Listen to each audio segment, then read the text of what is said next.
होना लाजमी है। और नया बाजार के व्यापारियों ने भी पूरी दुकानें, यहाँ पूरा बाजार बंद है। मैं कहूँगा मेरे कैमरामैन शुभम से कि आपको दिखाए एक झलक बाजार की, कि बाजार की जो है नया बाजार है जहाँ पर कि 2000 के करीब व्यावसायिक प्रतिष्ठान है, पूरी तरह बंद कर रखे हैं व्यापारियों ने।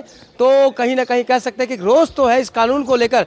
हमारे साथ हैं संजय सिंगल जी, इनसे पूछ लेते हैं आप कहाँ तक सहमत हैं कि ये जो कानून है इसे काले कानून की संज्ञा दी जाए? सोनी जी, कानून ऐसा होना चाहिए जो लोगों की समझ में आए। कानून में एक धारा, ignorance of law is no excuse. अगर डेली बेसिस में कानून में बदलाव होते रहेंगे, हम व्यापारी व्यापार करें या कानून की किताब लेके बैठ जाएं। अब मैं आता हूं, आप कानून की बात करते हो, कानून जो देश में बनने चाहिए। एक नेता 2 जगह से इलेक्शन लड़ता है और जीत सकता है, एक वोटर एक ही जगह से वोट दे सकता है। क्यों?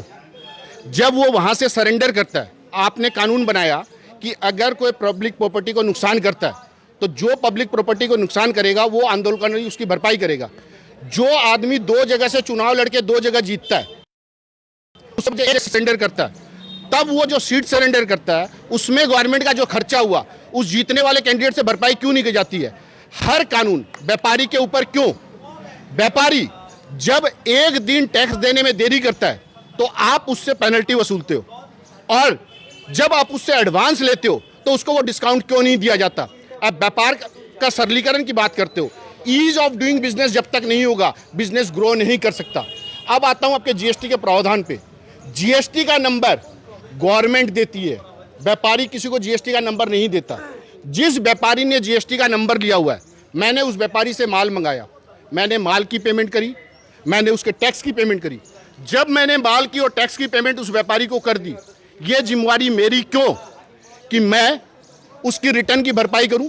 वो रिटर्न लगाए या नहीं लगाए, ये देखने का दायित्व जीएसटी डिपार्टमेंट का होना चाहिए। मैं एज ए व्यापारी ये देखने क्यों जाऊं कि उसने रिटर्न लगाई या नहीं लगाई?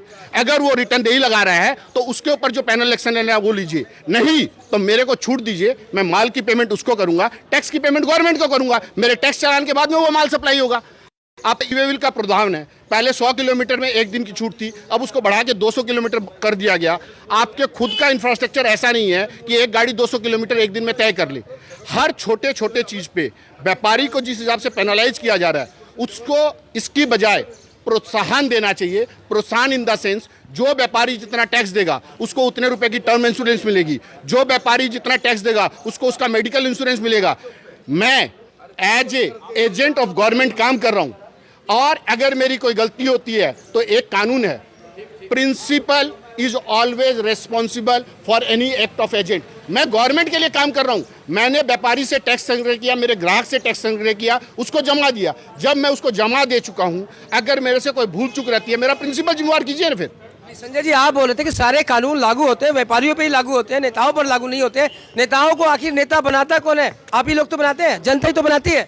सर ये आपकी राय हो सकती है। संविधान हमारा इस हिसाब से बना हुआ है कि हमें वोट देने का अधिकार है, हमें हमारा वोट लेने का वापस लेने का अधिकार नहीं है। आज ये जो नेता लोकसभा या विधायक बनता है वो अपने चुनाव लड़ते समय जो जो वादे पूरे करता है, अगर वो अपने वादे नहीं निभाता है तो उसको गवर्नमेंट वापस क्यों नहीं बुलाती? बुलाए उसको वापस। आप लोग भी तो ये समझे कि लुभावने वादों में आप लोग आ क्यों जाते हैं? जनता को भी तो ये समझ रखनी चाहिए। सर चुनाव तो करना है, चुनाव के समय ही वादे होते हैं। सर कानून ऐसा है, अगर नोटा का बदन भी 50% से ज्यादा लोग दबा देते हैं, उसके बावजूद भी जिसको सबसे ज्यादा वोट मिलेगा जीतेगा वही। नोटा का वोट भी एप्लीकेबल नहीं है। हमारे पास ऑप्शन कहाँ है?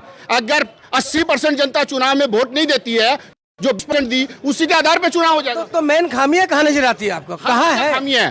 हर जगह खामियां हैं। चुनाव प्रक्रिया ऐसी होनी चाहिए, और जो भी कानून अगर व्यापारी के लिए, जिसके लिए जो कानून बने, उसका प्रतिनिधिमंडल वहां होना चाहिए। अगर आप मिडिल क्लास से एक्सपेक्ट करते हो, मिडिल क्लास के व्यापारियों को उसमें शामिल कीजिए। जब तक मिडिल क्लास के व्यापारियों को आप शामिल नहीं करोगे, आप उनके ऊपर कानून नहीं थोप सकते। संजय जी ने बहुत खरी खरी बातें कही हैं कि जो भी कानून लगता है व्यापारियों पर ही लगता है, नेता इनसे वंचित हो जाते हैं। बहुत सी खरी खरी बातें उठाई।